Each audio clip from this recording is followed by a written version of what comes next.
Steve Jewin, MMA Mania. Go ahead, Steve, you're on. Strabonimal James Gallagher. How are you doing today, sir? What's happening, Steve? I'm good. How are you? I'm excellent. It's been too long since we've talked, but I'm glad we've got this chance because you have a huge fight coming up here in Sioux Falls with Ricky Bandejas. So, how are you feeling about your preparation for the fight? I feel amazing. I've never felt better. So I haven't done that. The time did me the world of good. It's made me into a different person. So it showed me some dark places. It showed me different routes to go, and when I face adversity, and it showed me how to overcome some massive things. Where back before is, I thought small things were quite big. I've never had any big adversities before, really. I'd never had any problems or anything. Everything was smooth, and so any small little problem was quite big. But now all these small little problems that you face in camp and stuff, they're a breeze to me now. They're nothing. Do you know what I'm saying? I've dealt with the biggest, the worst, the lowest of the lowest, and now I'm back at the top. I've climbed my way back, and now I'm going to go in here and stiffen Ricky up. And then I'm going to move on and do the same to Darian Caldwell. As a 7-0 undefeated fighter and a guy that's looked so excellent in the cage, I can't picture much bringing you down. Injuries brought me down. I had the world at my feet after the New York fight. I was preparing to be main event in my home country, and I was like 3 weeks out, I think, and I blew my knee. I tore 2 ligaments on my knee, and I had to get it operated on. And it was just, it's when you're young. When I was just 20, and I had everything, had loads of money from my previous fights, and I was in a damn good position, ready to prepare and walk out in front of my home country as a main event. Do you know what I mean? One of the youngest people to ever kind of do that kind of thing, and it was a big moment of my life, and it just got wiped straight from underneath me. It was the most difficult thing that I've ever experienced. Straight, I faced all the adversity, and I came through every problem on the way, and now I'm back better than ever. So I feel like it's fun. It's not like I don't feel that tense feeling that I used to feel coming into these fights. It's like freedom for me. Do you know what I'm saying? It's like I'm home. I'm back, and the whole roster is fucked. They ripped me off when I was down. They ripped me when I was down at my lowest. I had to listen to them write me off, put me down more, say all this shit about me. Now I'm back. We're not going to hear a fucking word. They're all going to be away running. They're all going to be away, and I'm going to be here back taking over the whole show once again and bringing the Jimmy Show back to Bellator and making my divisions exciting.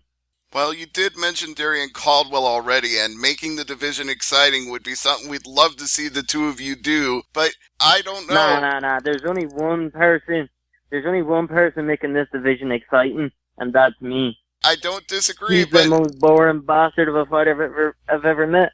I'm just going to say it is an interesting coincidence that you're both on this show together. Yeah. What's the labor? It's not a coincidence. It's meant to be like that. So it is. He gets past this guy. When I get past my guy, then it's on. It's on. He can't say anything else. It's on. Do you know what I mean? I'm ready. I'm going for him back in Dublin. That's where they're bringing it. He's getting dragged over. I'm prepared to go there. Do you know what I mean? I'm over here now on his side. Do you know what I mean? I'm going to go in here and fight and win next week. And then he's coming to my side. He's going to step in there against me. He's going to get stiffened up. I'm going to take his belt, and then he can move on. He's older now. He's 30 years old, and he's coming to the end. You know what I mean? He couldn't finish his dinner, never mind a fucking fight. Wow. Okay. You can hear it in his interviews already. He's saying he needs 50,000 Irish fans who want him to come over to Ireland to fight. He's not that guy to bring to Ireland to fight. This is the words he's saying. He doesn't think I'm going to win my next fight. All this bullshit. When I do, he's got no choice. When I won my fight, he has got no choice. If he decides not to, he's gone. That's his options. He either bounces or he comes and be the champion.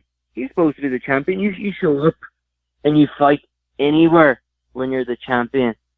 You show up in anyone's backyard. You show up in your own backyard. You show up on the fucking street if someone wants to fight you.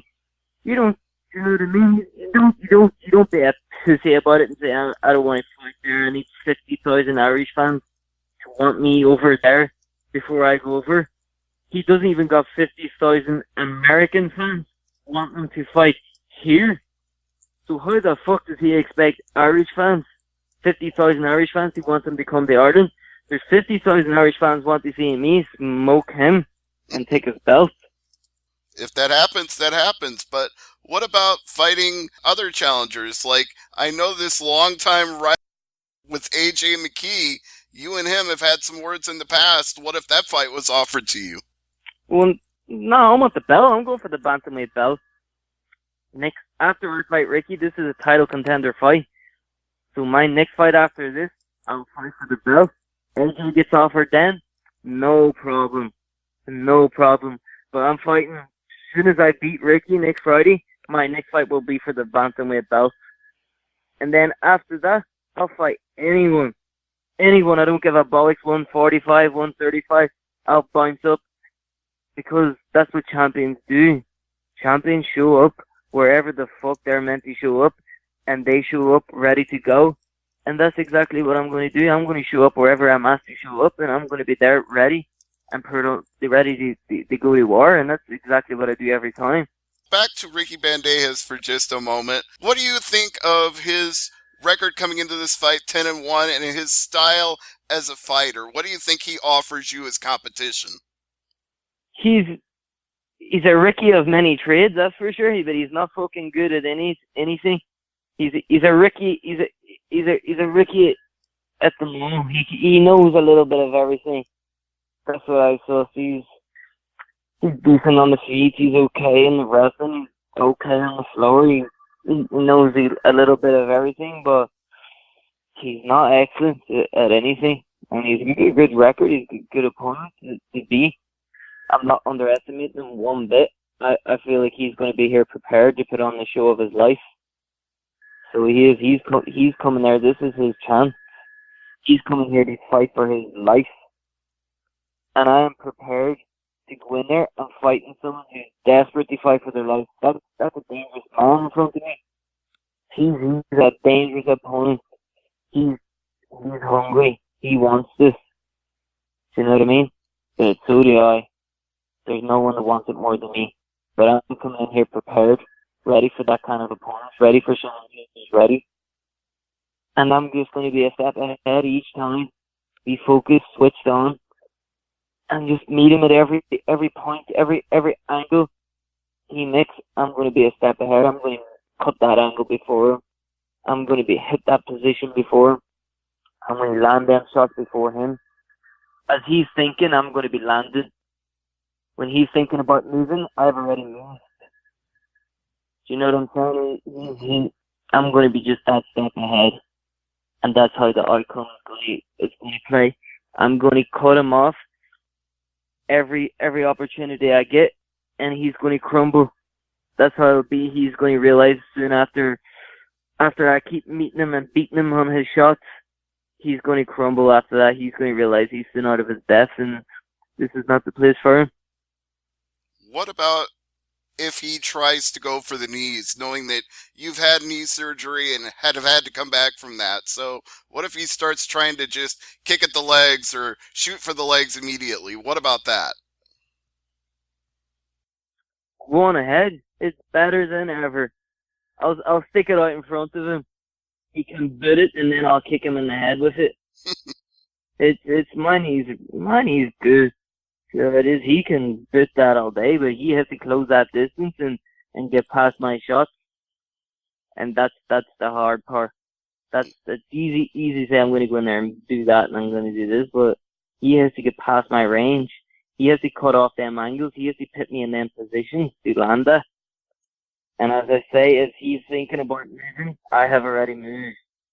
As he's thinking about punching, I've already landed one on his chin. He's thinking about kicking my knee, I've already kicked him in the head. He's thinking about taking me down, I'm already on his back. I'm just a step ahead in every area. My mind's cleared. All I'm thinking about is transitions, movements, angles, landing the shots, getting the submissions, making them present themselves, putting them into that bad position, forcing them to show me their backs with pressure. And that's exactly what I'm going to do. It's going to be and I can go all day. I can finish them in the first round. I can go to the third round. I can go 5 rounds. I can do whatever the fuck it takes to get that win. And that's exactly what I'm going to do. If I'm on the floor on my back and he's standing on my head, I'm going to get up and I'm going to laugh at him and I'm going to keep pushing forward. I've got it all. I've got that dark side where I can face that adversity if it's going bad. But I'm also, I just stop them. I stop it from going bad and I'm always a step ahead and I make it bad for them.